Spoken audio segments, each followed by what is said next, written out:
Coming up on This Week in Radio Tech, the new president of the Society of Broadcast Engineers is here. It's Jim Leifer, and he's going to be talking to us about the MemberPlus certification and some war stories.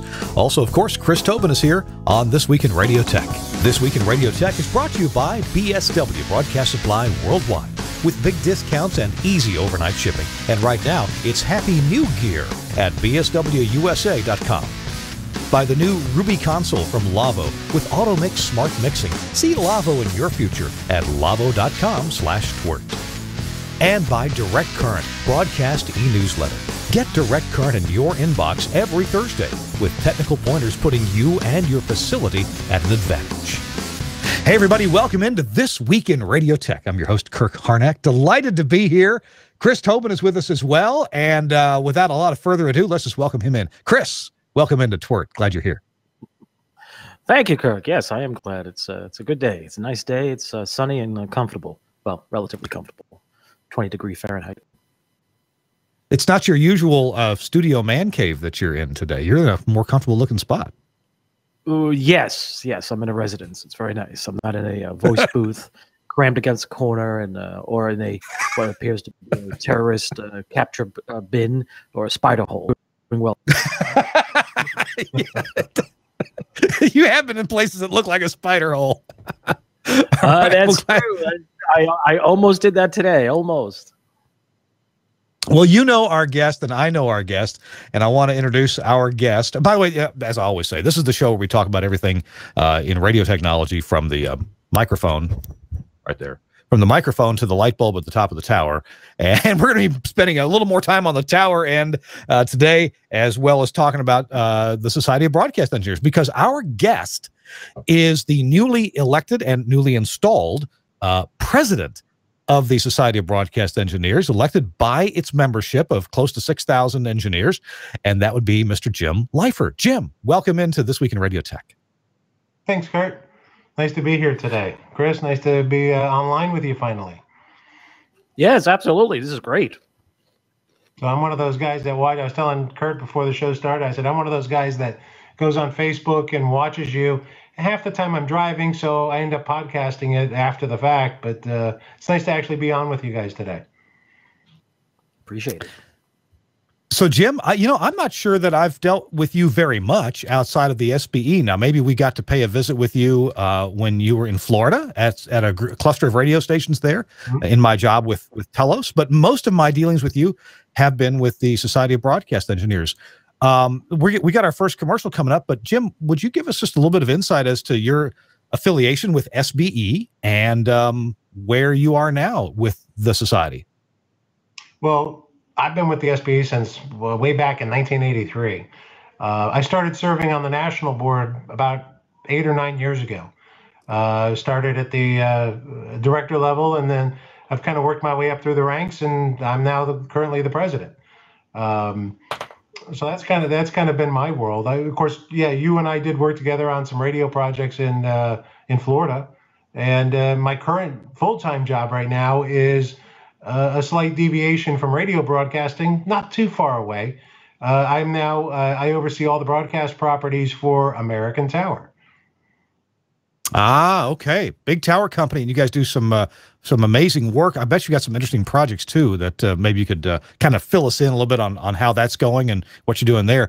We are going to take a quick break right now, and when we come back from our first sponsor message, Jim is going to tell us about this new thing at the SBE called MemberPlus, and I've posted about it a couple times. I'm really excited about it. I didn't invent it or anything, but I sure got to vote on it, and it was a very hearty yes that I placed in our board of directors meetings about this program. And so I'm just delighted to have Jim here to tell us about it in person. So that is coming up.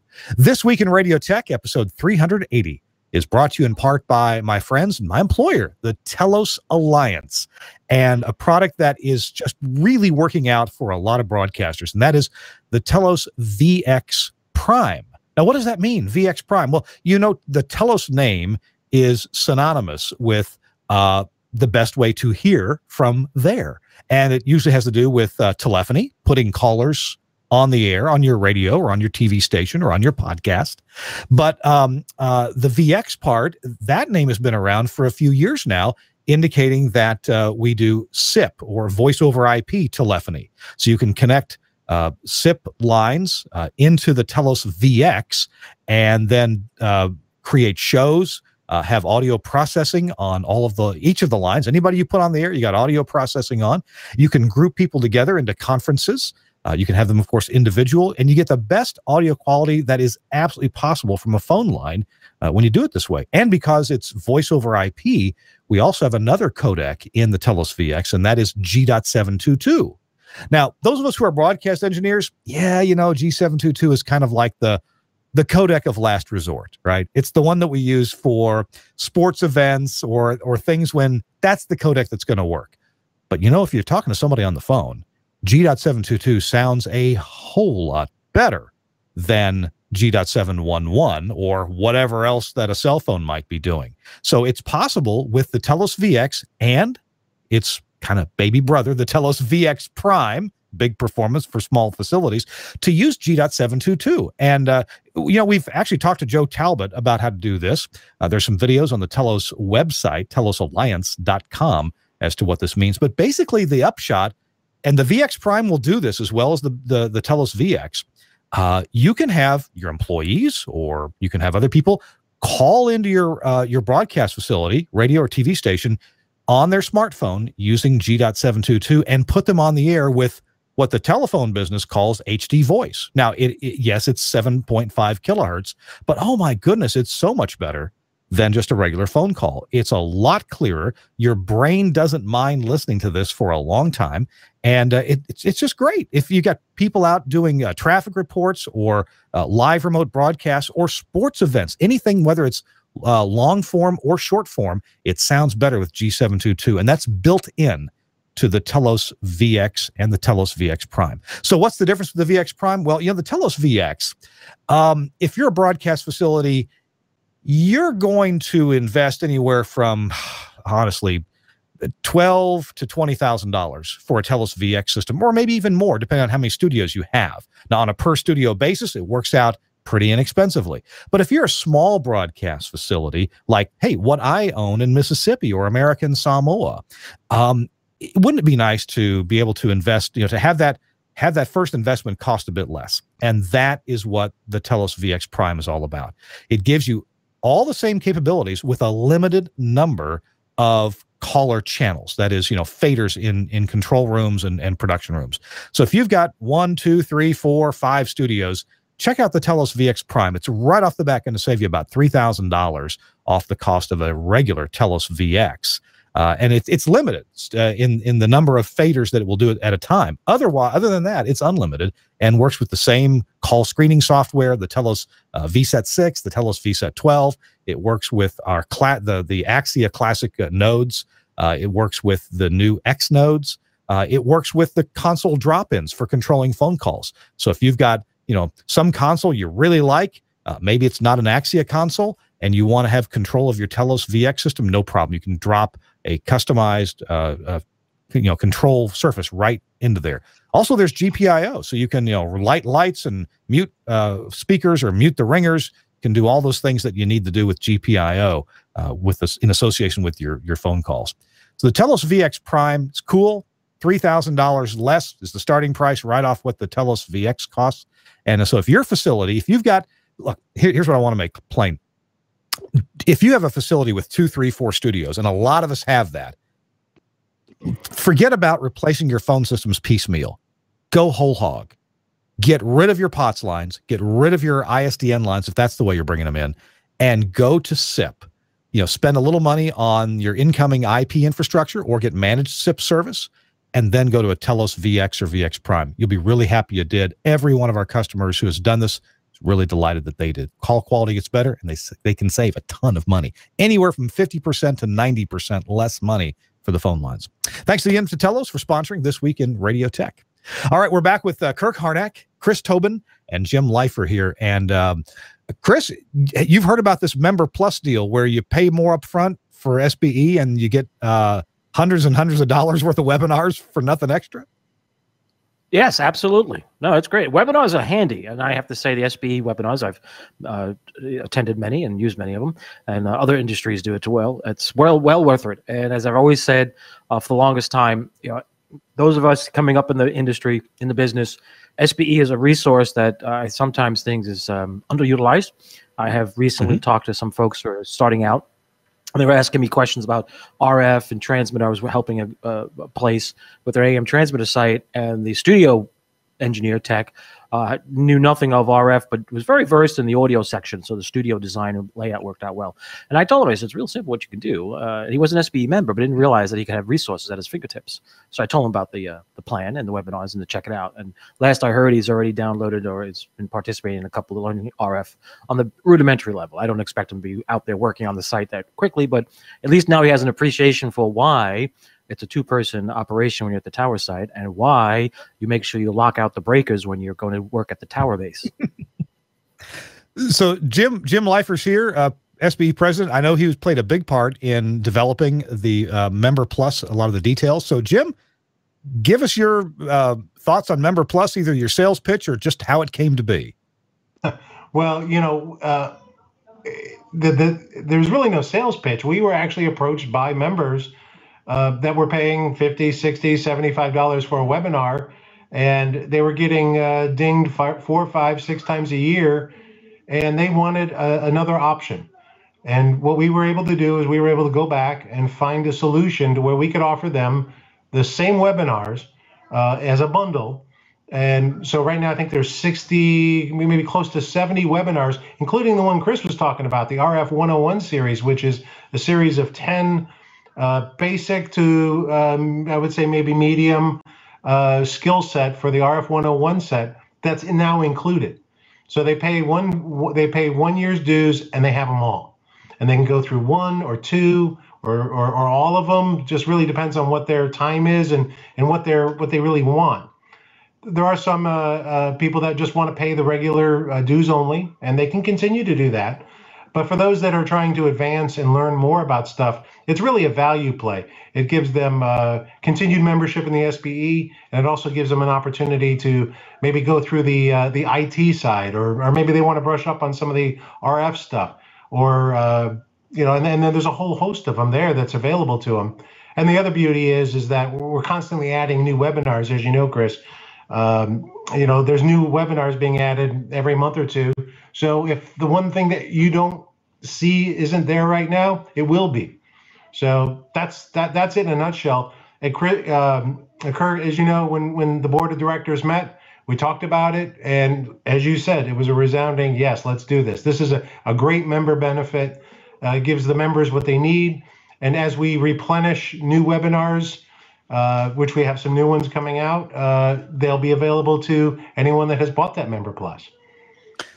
So let me just say it a different way. You said it great, but it's good to hear it twice or a different way. So up until now, before MemberPlus, SBE members like you, me, Chris, if we wanted to attend a webinar, there was a member price to pay per webinar. So let's say there's an upcoming 4-module series on broadcast infrastructure security webinar. This has to do with IT security principles, firewalls, remote access, and penetration testing. And it used to be that even for a full-fledged member paying your dues, you'd need to pay 50, 60, 70 bucks, whatever it was, per webinar. And for a lot of engineers, that meant going back to the well, going back to your general manager and saying, yeah, there's this webinar coming up. It's really important. I need to watch it. My colleagues, my junior engineer can watch it with me, but I need another, 60, 70 bucks. And if you weren't a member, then the cost was upward of 80 or 90 or 100 bucks to attend the webinar. And so, yeah, you're right, Jim. We heard from members saying that I can't go back to the well over and over again. Can we do something else? And it does cost SBE to produce these webinars, so they can't. I wish I could just put them out there for free. That'd be great, but we got to get them paid for. So pay one extra price, MemberPlus. Jim, do you know how much the MemberPlus cost is? I believe it's 175. Yeah, 175. Yeah, that's what. Yeah. So I paid my 175 a couple of weeks ago, And so now you still have to sign up for the webinars. You just got to, let them know, yes, I'm coming. Your discount there, that webinar was going to be, $59 and now it's $0. So that's a nice thing to see when you sign up for it. Yeah, $0 cost. And so I'm going to attend these 3 webinars coming up. Wayne Pacina is doing the first one. I'm guessing he may do the others as well. But the first one is coming up in a few days, January 30th, Module 1, Introduction and Network Security Principles. So I'm excited about this. Yeah, Tuesday at 2 p.m. Yeah, Tuesday at 2 p.m. Now, Jim, you said something about a whole bunch of webinars, like 70 or so. So we've got all these webinars in the can, but there's a couple of them that have always been free to members, but most of them are not. You got to pay even to watch an older one. So what does MemberPlus do for this huge backlog of archived webinars? Well, what it does is it gives the member who's signed up for the MemberPlus the ability to go in and not have to pay that additional fee.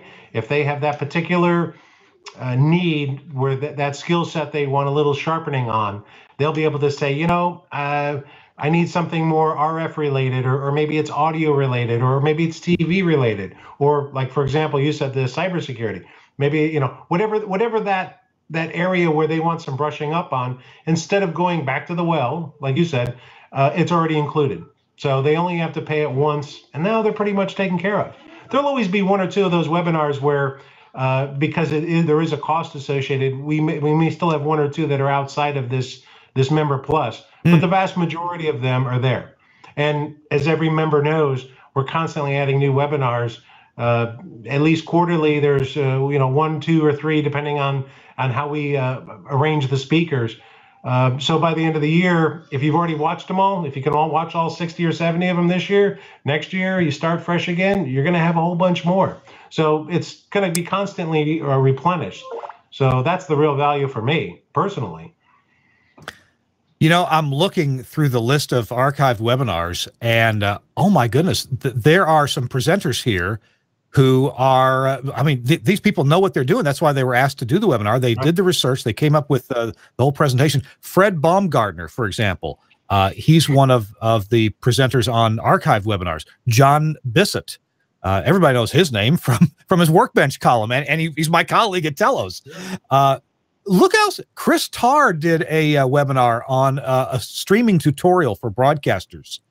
Rodney Vanderveer, a leadership development course. That's awesome that's in there as well. Skip Erickson, Doug Vernier, David Shepard, Dennis Baldridge, Wayne Pacina, of course, appears multiple times. That's why he was our Educator of the Year, year after year. So yeah, Alan Jurison, he's been a guest on the show, and he does. And Steve Fluker is on here. My goodness. So these people know what they're doing, and they're the best to learn from. So wow. And that was the thing, is they're all friends of the SBE, and they're all subject experts in their manner, in what they're talking about. I mean, I saw the episode that you did with Alan, and Alan, obviously, when it comes to HD, he's the man. He was a colleague of mine for a long time. I learned a lot from him, and he's also a great friend of the Society of Broadcast Engineers. And he was more than willing, and I'm sure he'll do it again if we ask him, to maybe do a refresher on that. What's the latest with the new version that's coming out? How is that going to impact the broadcaster today, tomorrow, next year? And that's just one subject. And as you went down that list, Chris Tarr did one, and so on and so on. I mean, so there's a lot of good friends and subject experts of the SBE who do these for the other members. Subject experts. That's a good way to say it. We have subject experts. So let's say that I've already renewed at the regular member deal, $85 or so, or that's what my manager approved me for. Can I add MemberPlus sometime during the year?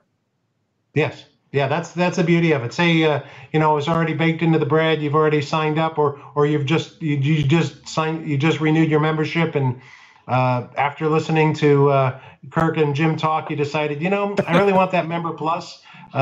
Yeah, they will allow you to upgrade. No additional fees, whatever the difference is in the price. You pay that at any time during the year, and then you'll automatically be upgraded. Good. Okay. And if I feel like I can stand all the education, I could binge watch these, right? Well, that was my whole thing. In fact, my article, I'll give you guys a little bit of what's coming out in the next SBE Signal. In my article, that was what exactly. I mean, some people like to binge watch Netflix. That's great. For me, my goal is to binge watch some of these and get through all of them. I figure as president, I probably should do that. But, there's always something you take away that, I forgot about that, or, oh, I didn't really consider that. And, knowledge is power, and that's how we retain our great engineering staffs is by being able to sit there and look at it and learn something from it. And so my goal is by the end of the year is to go through every one of those. I signed up for the MemberPlus the second or third week of January, or second week, last week. So now I'll start next weekend, and I'll every chance I get, I'm going to binge watch. Cool. Hey, we were talking just before the show, and so let's make sure we mention it during the show.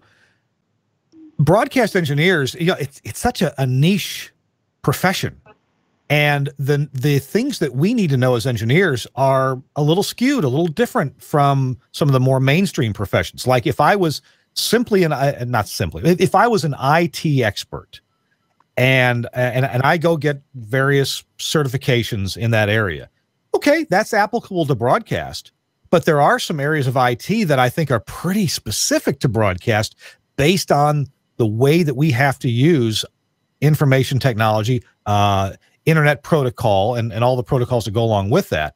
And a lot of the stuff, it doesn't exist in any book that's out there. And it certainly doesn't exist in a lot of, mainstream certifications. Now, some of these may exist to a good degree in SBE certifications, but I'm hyped on webinars because that's where you learn the stuff that's applicable to your job right now and in the future. Am I wrong? Am I right? Jim. Uh-oh. We may have lost the connection. Jim's frozen. All right. Well, Chris, I'm sure you're going to say, yeah. Kurt, right. Oh, absolutely. I can't tell you the number of webinars I sign up for, and a lot of times I can't catch them as they're in real time. So I'll go back to the link and watch it later at a time. But there's a lot of stuff. And in broadcast, and I tell this to people all the time, as you pointed out, in the IT world, as I call them BITS, broadcast IT services, the application of the IT technology is what's different. Okay. Yes, I could use a Cisco 2950 switch or a 3550, whatever you want to call it, or an HP ProCurve, and use it in the same manner you'd probably do in your office. But that's okay for office traffic. When you go to a studio environment, as we know with, say, Livewire or WheatNet or Dante or any of those protocols, Ravenna, it's not just a simple packet to and from. It's a steady stream of packets. It's a managed, multicast. There's a few things that the IT person, say, in an office would understand, but go, well, why would I do that? Why do you need that? Why? Because I always try to remind everyone, when you're talking IT as a broadcast engineer or broadcast person to an IT non-broadcast, you need to explain the differences very clearly, not in a condescending way. Just simply say, yes, they are packets. Yes, they are going this way. There is TCP overhead, and be prepared for a sudden stream of data that may trip or trigger your security services, your appliances. I say this because on many occasions when I've done some video broadcasts over IP in a public venue, a lot of times our connection, the spigot, gets shut down, and we're like, what the devil just happened? And that's what it is. Matter of fact, I did something from a university last year, did a video show, and everything was great. And then all of a sudden, poof, gone. We're like, what the heck? Called up the IT person who's our contact for the local on the campus, and he called their NOC, their security folks, and they said, oh, there's suspicious traffic on port X, Y, and Z at Jack X. Yeah, that's the guys doing the broadcast, the TV broadcast. Oh, and it quickly got resolved. But if you know that going in, when you're doing your site surveying, your prep work, you explain to them, say, hey, I'm going to be connecting to your network. Is that okay? Yes, good. You're going to give me a dedicated port, IP, whatever routing you want to do. Great. How, by the way, this is what we're going to be passing through your network. Here's what's going to be stuck into the pipe. Are you prepared for that? And if you're not, can you be? And we can do a test for you way in advance. And once you do that, two things will happen. One, you will be conveying to that person or group, you understand their concerns, and you're trying to protect what their job is. security for their network, which is not part of your concern, but they know that. And then second, you're giving them some information that one, they didn't know, but two, they now look at it and go, wow. And now that information they'll be able to use the next time somebody with a similar application comes on their property. So, you know, it's a very good two-way educational relationship you can build. And we've been doing this video broadcast from this one particular university now 6 times in the last year, and I don't even have to worry anymore. I just call up. Are we using the same? Yep, same IP address, same assignment. You got it. Click. I plug in. I go. And that's what you want. That's the goal. Same could be done if you're in a sports bar, if you go there every week. Yeah. So the webinars are key. And I can't emphasize how important. Do the MemberPlus. Go for it. It's well worth the investment. You'll get paid. You pay yourself back, in 2, 3 webinars? You're done. So, you know, that's the way to go. So Suncast lets me know that he's working on getting Jim back. Not sure. I think I think a local machine messed up. So something else that is probably worth chatting about, and I was going to chat about with Jim, but Chris, you and I can chat about it for a moment, and that is just reasons to join SBE. Now, sure, it's some money, and maybe you have to pay that money yourself if you're a broadcast engineer. That it's not either you're independent or you're not getting enough support from your employer, or they say, no, we're not going to pay either your $85 or your $175 for MemberPlus. And there's been plenty of years when I've had to pay my SBE membership out of my own pocket. There's also, because my employer, Telos, is a sponsor of some SBE events. Telos is kind enough to provide my membership fee. So I really appreciate that. But there have been plenty of times when I've had to pay my own too.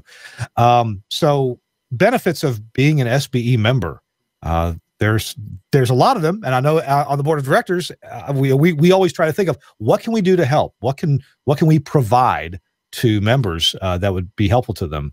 And I enjoy the camaraderie of the monthly SBE meeting that we get.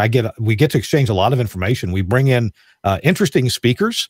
Just this past earlier in January, we had Bob Orban talk to us about TV loudness control and the Calm Act, and some ways that their company is doing what they feel is an even better job than what the Calm Act requires. So we do get a lot of good interaction, and now the webinars. What are your own thoughts about SBE membership? Well, I totally agree with that, everything you're saying. I can tell you from personal experience, when I first started out in SBE, wow, this goes back 1980, 81, somewhere in there. One of the reasons I did it was because it gave me access to the engineering community in New York City. And I was like, this is cool. And we used to meet at the New York Times building, the theater for WQXR Radio, the classical station of the New York Times back in the day. And the best part of going to the meeting was twofold. One, it was free. You didn't have to be a member to attend. And if you became a member, you had some benefits. The best part was the fact that I was sitting in the same theater seats as the chief engineers, director of engineering, VP of engineering of Doubleday Broadcasting, the American Broadcasting Company, the Columbia Broadcasting System, at the time Metro Media Networks, just to name a few. How often can you get that opportunity in other industries by just simply going to a local chapter meeting? Probably almost impossible. That was the part that's when I realized the benefit. And I started talking to guys. Like, it was funny. The one guy I was talking to and helped me out with a few things, his name is, what was his name again? Oh, yeah, Andy Butler.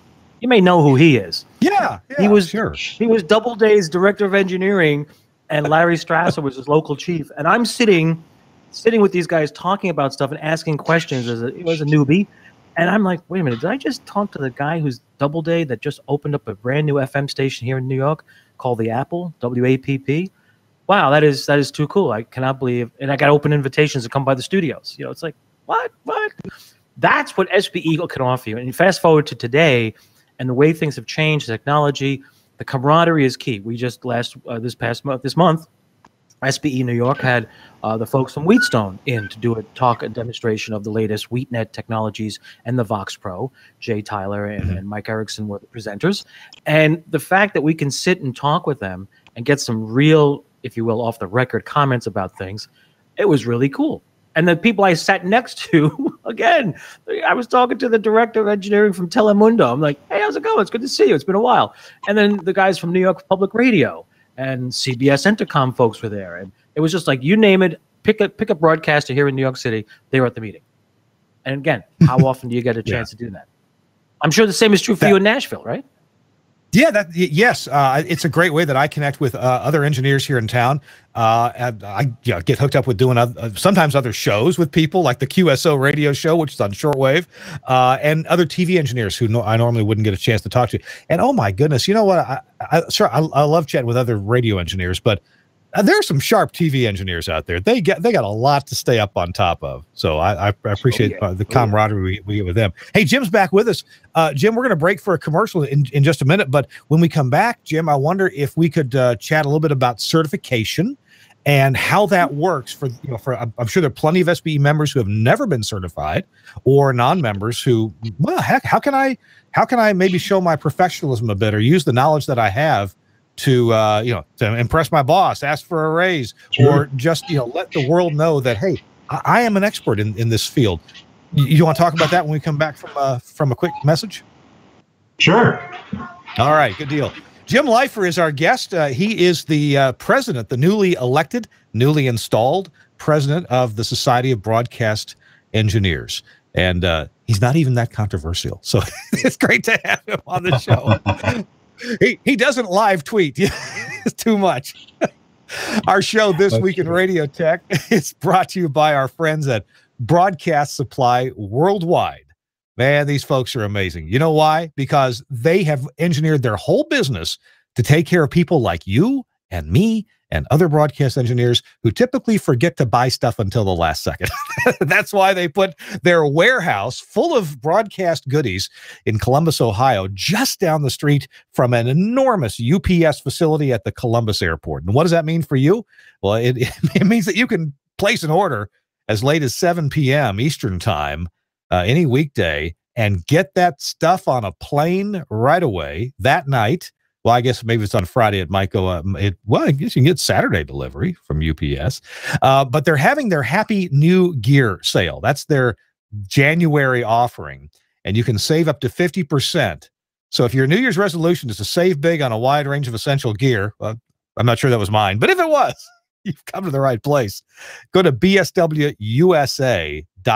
That's their website. And their website, I got to tell you, is beloved because there's so much information.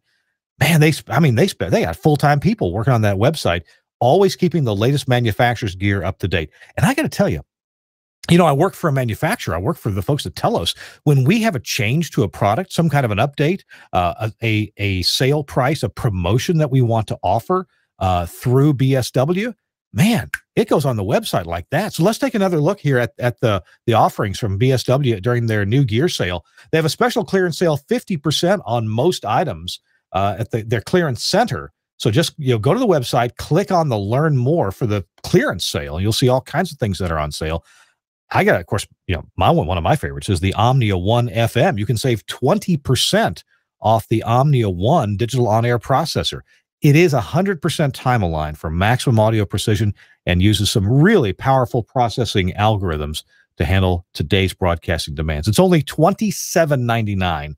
But only while supplies last. The Omnia One is the new Omnia Volt is the replacement for the Omnia One. But if you like the Omnia One as I do, and I've got several of them on the air, check it out for only $27.99. A digital tuner from Rolls. It's the HR78X compact PLL synthesized AM/FM tuner.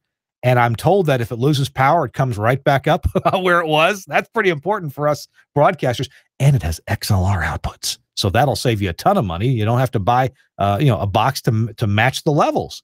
It's on sale. So check that out. You can enter a promo code TUNER at checkout. Click the button to learn more. And there's a mic bundle with Audio-Technica's BP40 microphone.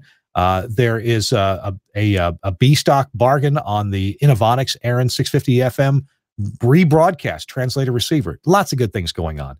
And if you're not getting the catalog, you're missing out. Everybody, it's like remember the Sears Wish Book? It's like that for us broadcasters. The BSW catalog, they have an annual catalog, and then they have updates every few months. Good thing to be on the mailing list for. I love it. And the website is great too. So check it out. bswusa.com. I sure thank them for their sponsorship, and you should too, for them sponsoring This Week in Radio Tech. All right, Jim Leifer is here, president of SBE, and also Chris Tobin is here as usual. I'm Kirk Harnack, and Jim, let's talk about certification. I'm lucky enough to have passed 2 exams. I don't know how I did it, but I did. Tell me about certification and what it does for engineers. I feel the same way you do. When I passed mine, I was waiting for the letter to come. I really didn't know for sure if I was going to pass or not. There were some pretty challenging questions, but I was lucky. I did pass. So, but for all different phases of the broadcast technician or engineer, whether it's radio or TV, there's a certification for them from a control operator all the way up to the certified professional broadcast engineer. There's something in between. And one we started a few years ago for just the reasons that are obvious as our technology changes, is we now have the certified broadcast network engineer, and then one that's just the entry level one for that is the technologist for broadcast networking. So for that IT guy that also kind of runs the studio when you're out at the tower, there's a certification for them so they can show their boss, hey, I'm not just the Microsoft certified engineer. I specialized in radio, or I specialized in TV, or both. And here's my credentials. That does hold some water. And then they can also enter in through everything from a certified broadcast technologist all the way up to a senior television or a senior radio engineer. And then they can max out at that CPBE, like I have, but that also does require some time in the business. So, but after 20 years and you can pass that test, you can get that one. So there's a whole bunch of them. And there's even a couple specialty ones. There's the digital radio broadcast, AM directional, 8 VSB, which I'm sure will be upgraded as the new TV technology standards come out. So there's a whole bunch of them. I mean, that's the beauty of it. Wherever you're at in your career, this can prove to yourself and prove to others that you are an expert in that. And then that can also challenge you to go to the next level. And can I really do that next thing? And the beauty for me is we had the CERT preview. There's a preview exam, sample questions that you can do ahead of time. So you'll know what the test is going to be about generally. So that way you don't walk into to take a test completely blind. I know I took the CERT preview. That kind of gave me the idea of what I needed to know. So when I took the test, of course, the questions are different, but I kind of knew what some of the basic concepts were, so I was better prepared to take that exam. Back in the day, it was the FCC license that purportedly showed something about it, but then along came the license mills that you'd go to, sit for a all-day Saturday class, and they basically told you all the answers, and then you go take the test. SBE certification is a little different than that. There aren't license mills for this certification, are there? No, there really isn't. And because the tests are so different and unique, and on some of the exams, there's essay questions. So you've got to kind of write a concept out. And that's kind of hard to do. There's no way you can memorize that. And there'll be a custom question based on, say you're a TV engineer, there's going to be a custom question that only you would get. Whereas the radio engineer taking a comparable, he's going to get a different question based on, something that's more geared towards the radio industry. So you really have to know your business. The good news is that the, people are taking these quite a bit, and they are passing them, and people keep taking the next level up. We see them go through the process. So, and we do also, we'll write the letter to the boss and say, by the way, John Engineer, he just passed his broadcast network engineering exam, just so you're aware. And it's nicely done by the executive director. And I've had my bosses get those letters when I passed my test. That is, I forgot about that benefit. And yes, I remember being asked when I took the test or when I passed it, who would you like us to address a letter to? What a beautiful benefit that the national office offers to let the people you report to know that you're a smart guy. You passed this test. Anyone that's taken them will tell you they're not a breeze. But if you know what you're doing, regardless of at what level you're at, If you're at that technologist level, you can take the test and you can pass it. If you're a senior engineer and you've been doing, studios and transmitters and STLs and, well, like you were talking about SIP interconnections, if you're more into the networking side, I did use that VX engine, by the way. Last year I put one in. But you have to know about that technology. Well, if you know about that stuff and you're comfortable with it, then the test is a breeze. It just really depends at what level you're at. That would be my recommendation. Don't shoot too far up. Start and work your way up and go through the system. But absolutely, they sent letters to my boss for certain. Jim, I want to move the topic just a bit. This is one of our Divide by 10 episodes. We've often called them War Stories episode, although we didn't want to focus on that with you being our guest today. We wanted to focus on SBE, but you've been through a few war stories yourself. You've been in the trenches. You've probably learned a couple of things, and, well, I was hoping you might have some kind of a story you'd like to relate to us about, I don't know, hurricanes or towers falling or not, that we could learn from your experience. What you got? I have one story, and of course, being from Florida for the majority of my career, I'll base it around a hurricane. The two things that come back to me is, one is disaster preparedness. Are you really ready for that? You might think you're ready for it, but whether it's an earthquake or it's floods or it's a hurricane, double check your lists. I went through Hurricane Andrew many years ago, and we just went through a couple more hurricanes just in the last few years. And the first phone call I made after the hurricane was to my local tower climber, not to ask him to come straighten out the STL dish that got spun around, but to thank him, because when he put that second stiff arm in, that STL did not move, and I prepared for that ahead of time. And then the second thing is when it does go bad, did you plan for it, and do you know how to recover from that? And actually, there's a webinar on the SBE website that's disaster recovery, which it's actually when that bad thing happens, our job is to always have Plan B and Plan C ready to go. But if you actually have to go to Plan C or even maybe Plan D, what are your resources? So, my war story was we get through Hurricane Andrew. I call my tower guy and I thank him because I had 6 STLs and every one of them was solid as a rock. And he said, well, I'm going to come out and I'm going to walk your towers, make sure they're, do a P&T, a plumb and tension. So he climbs up the tower and he takes a picture on his cell phone. He comes down and he said, were you outside during the storm? And I said, well, yeah, we had to run out and restart the generator. Water got in on it and it stalled out the electronics. And he looked at me and he showed me a picture of a Pyrod tower, which is a solid tower with a big dent in it. He goes, something hit that. And he said, if you'd have been outside during the storm, it could have hit you. And you know what? I was outside during that storm.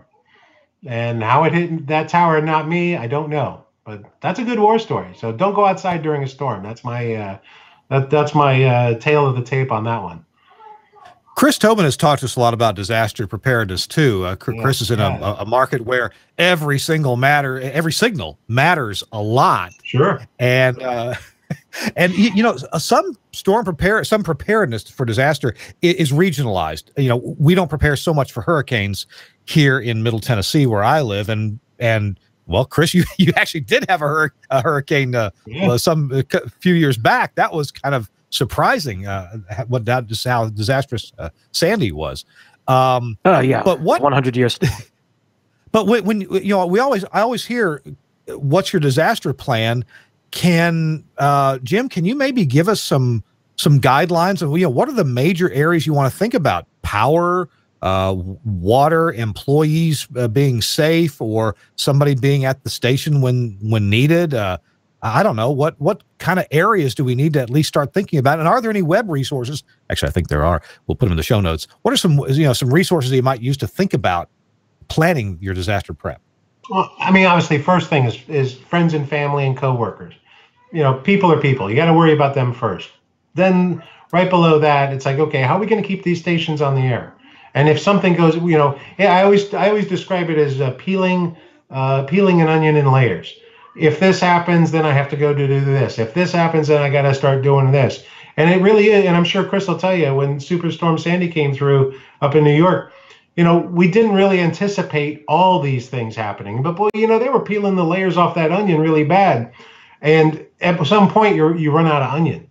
And you have to be able to understand that, food, water, sanitation, where am I going to sleep tonight? Am I running out of cash? Do I have gas in the car to get out of town?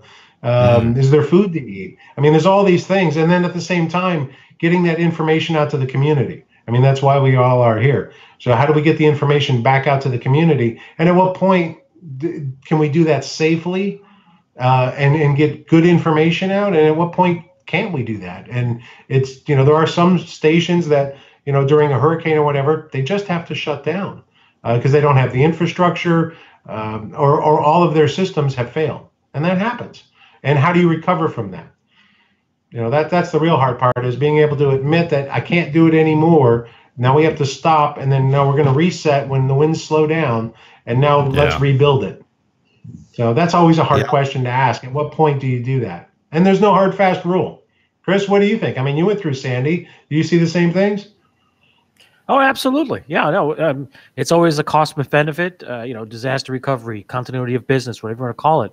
And I think part of we have to realize is what is the service you're providing, as you pointed out. Here in New York City, I mean, the stations I worked for, all news stations, we had disaster recovery plans, procedures of all types in place for something as simple as, there are 4 restaurants in the building that we have our studios in. There could be a kitchen fire. We may have to evacuate. What do we do then? Nothing like a hurricane, but something as simple as that's probably more common than what we experienced during the Super Sandy. Same is true for, say, manhole fires during the winter months when salt is spread on the streets and corrodes the electrical utility cables or telephone. What do you do then? Do you have wireless connectivity to your transmitter site for STL? We did a lot of stuff. As a matter of fact, one of the blackouts we had in New York City, it was pretty funny. I was talking on the phone in the newsroom, in the tech center, to my transmitter engineer, and somebody in the office was like, "Who are you talking to? The phones are out." I was like, "Oh no, this is the ring down line to the transmitter." What?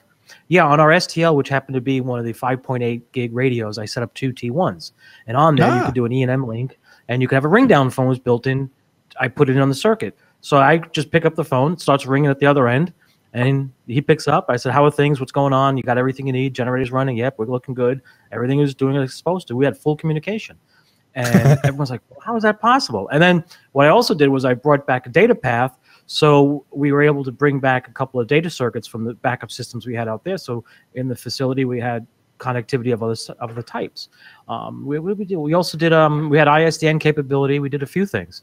And that was part of the process. So during the good time, we all sat down and said, what will it cost? Is it worth it? Or what can we not afford not to do? And that was it. And that's how you do it.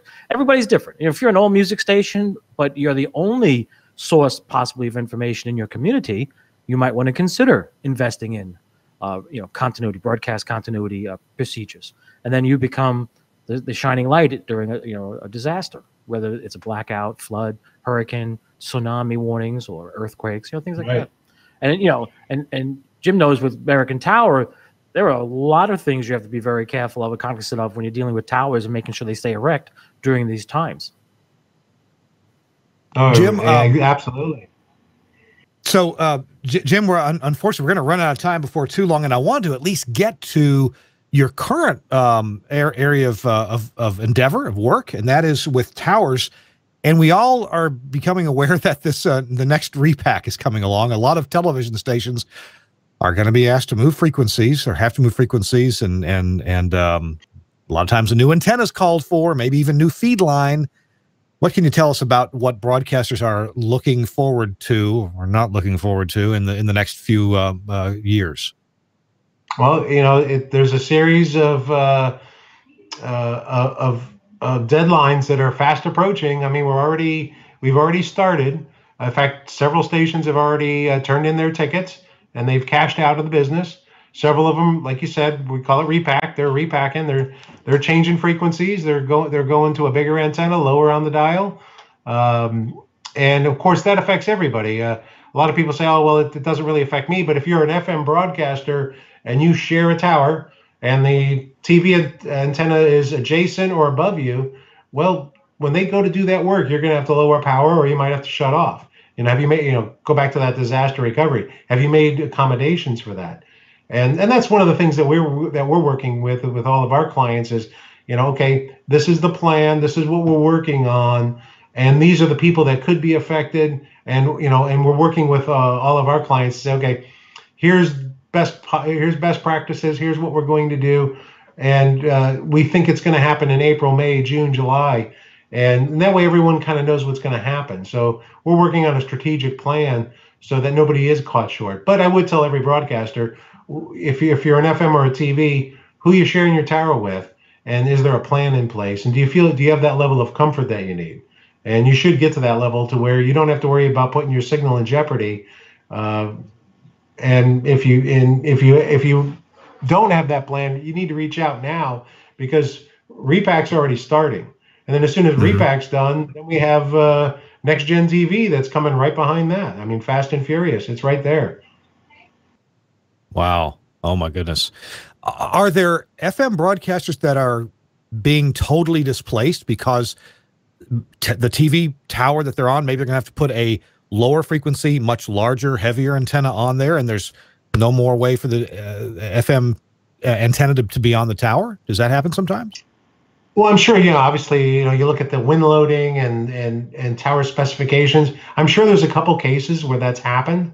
I don't know of any personally, but I'm sure nationwide, with all the towers, and I'm sure there's one or two people that are going to be negatively impacted on that. And I just haven't, no one's reached out to me yet to say, hey, we have a problem here. So, hopefully everyone case by case has been able to work that out. Just to make sure I understand, though, that since there's going to be a lot of television antenna work done, and oftentimes an FM antenna is located on the tower somewhere below the host antenna, the TV station's antenna or antennas, this affects the FM broadcaster because they have to reduce power for worker safety. And they may have to reduce power a whole lot or switch to a different antenna somewhere else on the tower or on a different tower. Exactly. I mean, well, look at it this way. Say if you're a TV station and you're repacking and you're moving down 10 channels, you're going to have to replace your antenna. You might have to replace your coax too. And even if there's 500 feet or 200 feet between you and the next broadcaster down on the tower, and you guys have coexisted and no problems, well, if you have to change that coax out, the tower crews can't walk past your antenna because they're going to exceed the safety standards. So you're going to have to lower power, even though you're not doing any work. So you're going to have to work. That's where the collaboration has to come in. That's where everyone's got to sit down and work out all of these possibilities. But everyone's going to get impacted just even by that coax change. That's going to be, that's going to impact people quite a bit. And then I suppose, and Chris, you probably have this occasion in New York City area where, okay, we have an FM broadcaster has to decide, gee, do I go down to a very low power level on my multi-bay antenna up on the tower while the crew is nearby doing work for the next 3 days, or do I go to my backup site, which may just be on top of the studio, whatever it may be. It may have much limited coverage. You've got to make that value decision. Do I go to a low power at the main site or as much power as I can get out of my backup site? Is that what FM engineers you have to consider? Oh, absolutely. Yeah, here in New York City, there's work being done in the Empire State Building, which has a TV mast, and I know they're doing work up there. A lot of folks have backup sites, so they'll probably consider that. The site that I have where my FM station is, we have we have a couple of TVs up there, and they're moving up for the repack as far as a backup site. The good thing is working with the rooftop operator, the people that own the building and manage the rooftop, we actually had a tower crew come in, ERI, Tom Silliman, and he went up and checked to see what the levels would be. So if there was any work to be done on the tower, whether or not I'd have to power down or not. And the good thing is I don't have to do anything. I'm far enough away from where they would do any work, and everything's normal operations.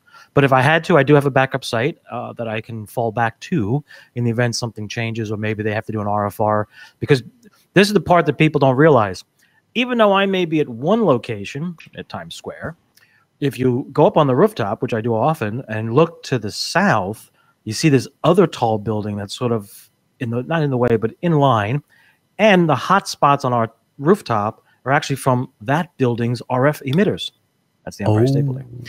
Oh, And that's true for any buildings in an urban skyline. So I can go on the rooftop of, say, the Citicorp building, where I've done some work up there on TV cameras for Tribune, and I can tell you I've done this work with a couple of folks. We've measured RF, and the RF was coming from 2A radio, land mobile radio stuff from 2 buildings across from us, 2 other skyscrapers. And we point to look, and I'm like, wait a minute. And so these are little subtleties you don't realize as a broadcaster, that yes, that building, even though it may be what you think is a mile away as the crow flies, that's a clear sight. You factor in, the attenuation in the air, the whole bit, atmospheric attenuation for RF.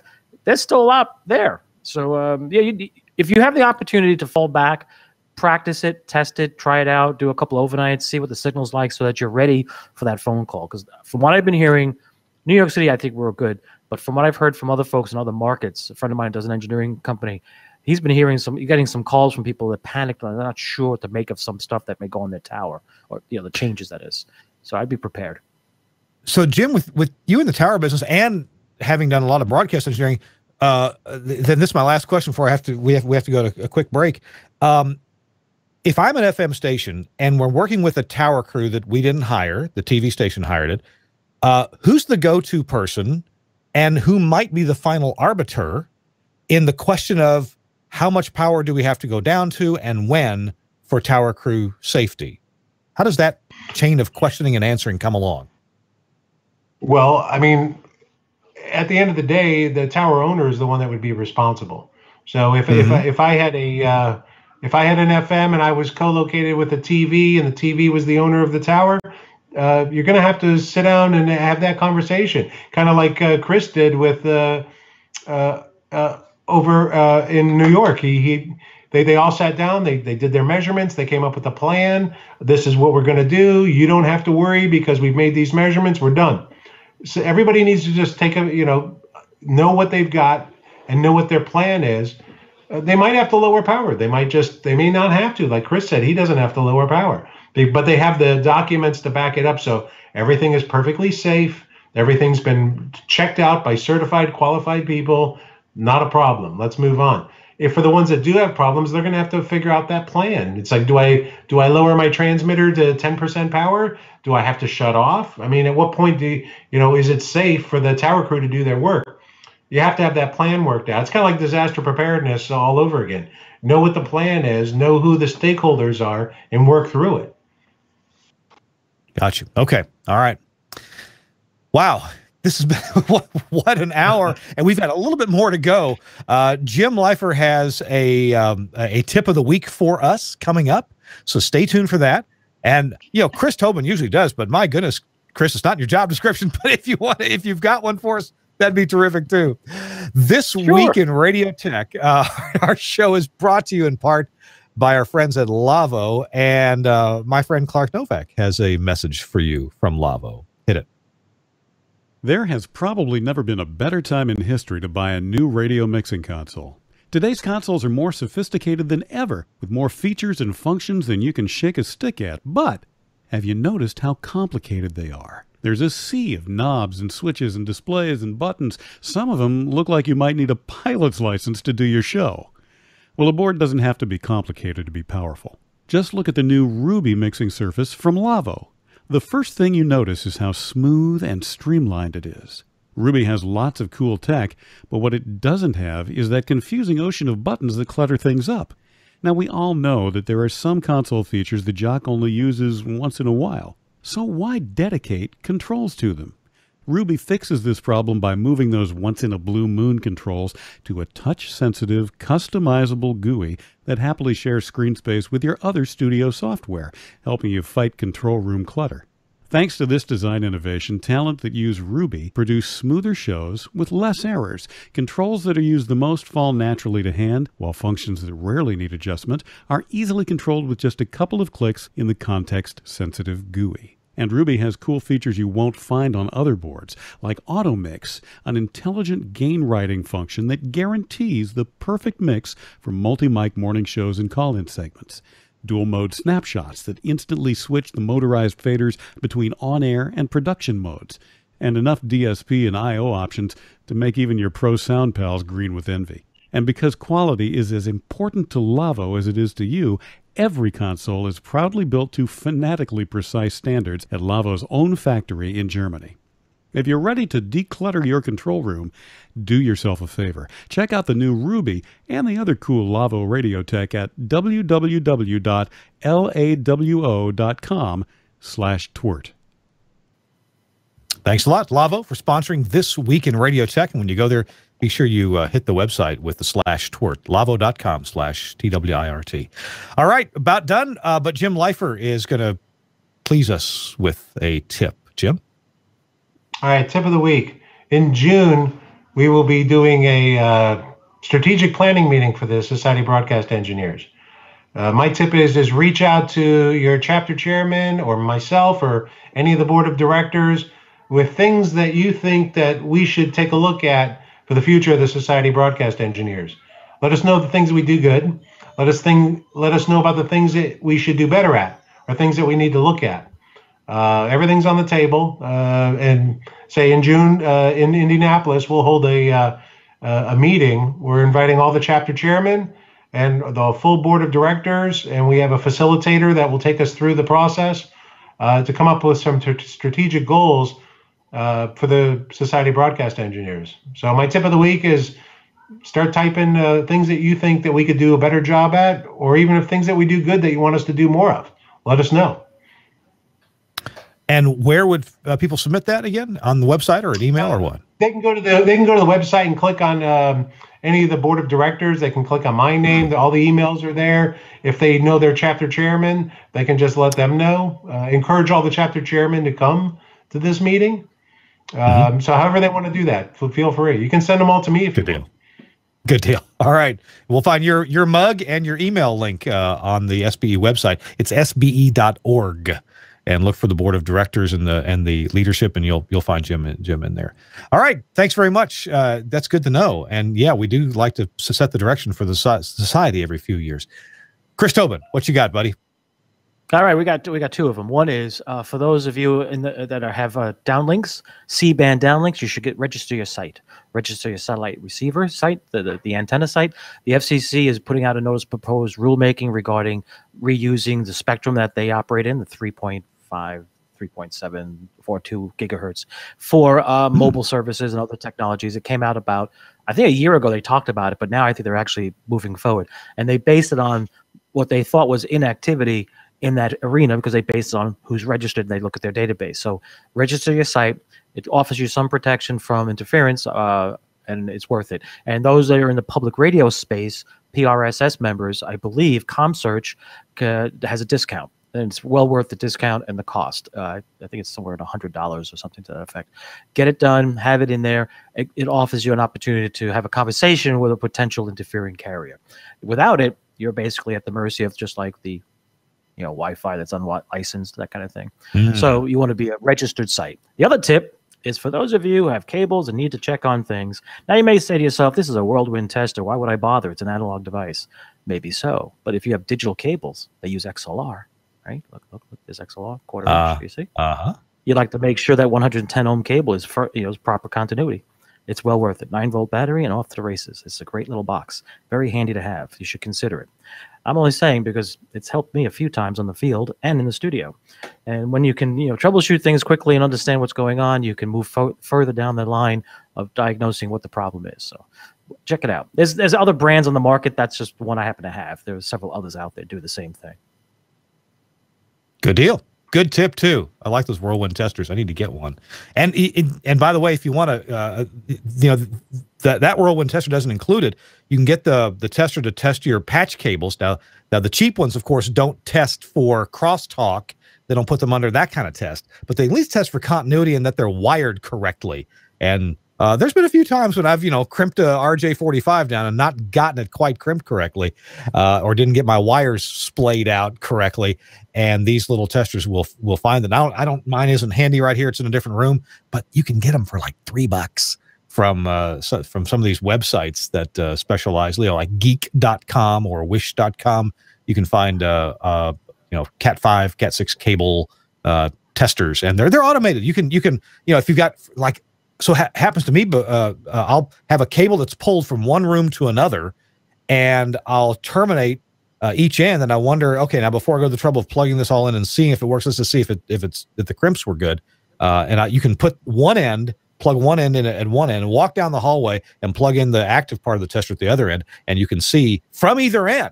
These things typically have LEDs at both ends, and they'll tell you, if the continuity is correct. You got to watch for the sequence of lights to happen correctly. And yeah, I found a few of them that I didn't do very well, but luckily fixed it before embarrassment ensued. Hey, let's thank Jim Leifer. That's right. Yeah, keep embarrassment from ensuing. Jim Leifer's been our guest. He's the SBE president and works at American Tower. Jim, thank you so much for joining us. I appreciate the time. Thanks for having me, guys. I appreciate it. All right, good deal. And Chris Tobin, thank you for joining us as well from New York City. Glad you're here. Thanks for your tip as well. Yes, no problem. Anytime. Also, thanks to Suncast, our producer. Does a great job of making sure we're all connected and switching the cameras and doesn't fall asleep at the wheel. So I appreciate Suncast very much. And Andrew Zarian. Did I mention asleep at the wheel? Andrew Zarian, the founder of the GFQ network. Yeah, appreciate it. Did I hear my name? Yeah, you're there. I'm always here. Yeah, so back when you were switching our shows, Andrew, I'm not always sure that you were in the room. I hear everything at one point. Yeah, at some point, yeah. Hey, we need to catch up on your phone system, and we featured you in a little article on the website, didn't we? Yeah, I'm in Radio World Magazine this month. Ah, look at that. Well, if you know what, I think I already did post that to the TWiRT Facebook page, but I'll make sure. I'll make sure it's there, and I'll put it in the show notes. How about that? In this episode show notes. Good deal. Good deal. Thanks for being there. Thanks to Suncast. Thanks to Andrew. And we will see you next week on This Week in Radio Tech. Bye-bye, everybody.